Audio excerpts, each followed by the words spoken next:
ସାମୁଖ୍ୟର ରାଜ୍ୟ ସଂଯୋଗ। ସାର୍ କ'ଣ କହିବେ ଆଜି ଆମର ଜାତିର ପିତାଙ୍କର ଆଜି ଦିନରେ ତାଙ୍କର ମହାପ୍ରାଣ ଦିବସ ଦିବସ ହେଇଥିଲା, କେମିତି ଦେଖୁଛନ୍ତି ଆପଣ ଭାବୁଛନ୍ତି ଯେ ସେଇ ବ୍ୟକ୍ତିଙ୍କୁ ଲୋକ ମନେ ରଖିଛନ୍ତି? ଗାନ୍ଧୀଙ୍କ ପ୍ରାସଙ୍ଗିକତା ବିଶ୍ୱ ଥିବା ଯାଏ, ସୂର୍ଯ୍ୟଚନ୍ଦ୍ର ଥିବା ଯାଏ, ମଣିଷ ସମାଜ ଥିବା ଯାଏ, ମଣିଷ ଆତଜାତ ହେଉଥିବା ଯାଏ ଗାନ୍ଧୀଙ୍କ ପ୍ରାସଙ୍ଗିକତା ବିଶ୍ୱରେ ଯିବ ନାହିଁ। କାହିଁକି ନା ଗାନ୍ଧୀ ଯେଉଁ କଥା କହିଥିଲେ, ଗାନ୍ଧୀ କହିଥିଲେ ଅହିଂସା ଶାନ୍ତି, ଏ କଥା ଯେଉଁ କହିଥିଲେ ଶାନ୍ତି ଅହିଂସା ତ୍ୟାଗ ମୈତ୍ରୀ ଭାଇଚାରାର କଥା କହିଥିଲେ।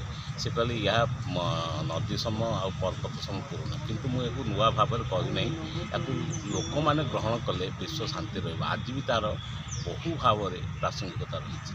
ସେ ପ୍ରାସଙ୍ଗିକତା ଆମେରିକା ଠାରୁ ସାଉଥ ଆଫ୍ରିକା ପର୍ଯ୍ୟନ୍ତ କମ୍ପୁଛି। କେବଳ ଭାରତବର୍ଷ ନୁହେଁ, ଗାନ୍ଧୀ ଭାରତବର୍ଷ ନୁହେଁ, ଗାନ୍ଧୀ ମାନବ ସମାଜ।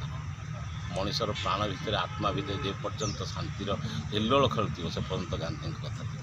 ସାର୍ ଆପଣ ଯାହା କହିଲେ ଏକଦମ ଠିକ୍ କଥା, କାହିଁକିନା ଏଠି ଜଣେ ଅଛନ୍ତି ଯିଏକି ଆମେରିକାର ଗୋରା ହେଇକି ସିଏ ଏବେ ଗାନ୍ଧୀଙ୍କର କଥାକୁ ଆଦର୍ଶକୁ ଆପଣେଇଛନ୍ତି, କିନ୍ତୁ ଆମେ ଆଜିକାର ଯେଉଁ ଯୁବପିଢ଼ି, ଆପଣ ତ ଅଛନ୍ତି କିନ୍ତୁ ଆଜିକାର ଯେଉଁ ଯୁବପିଢ଼ି ଆଉ ଗାନ୍ଧୀକୁ ପଚାରୁଛନ୍ତି ନା ନାହିଁ? ପୁରା ବହୁତ ଭାବରେ ପଚାରୁଛନ୍ତି, ଯାହା ଆଗରୁ ପଚାରୁଛନ୍ତି ତାରୁ ଅଧିକା ପଚାରୁଛନ୍ତି।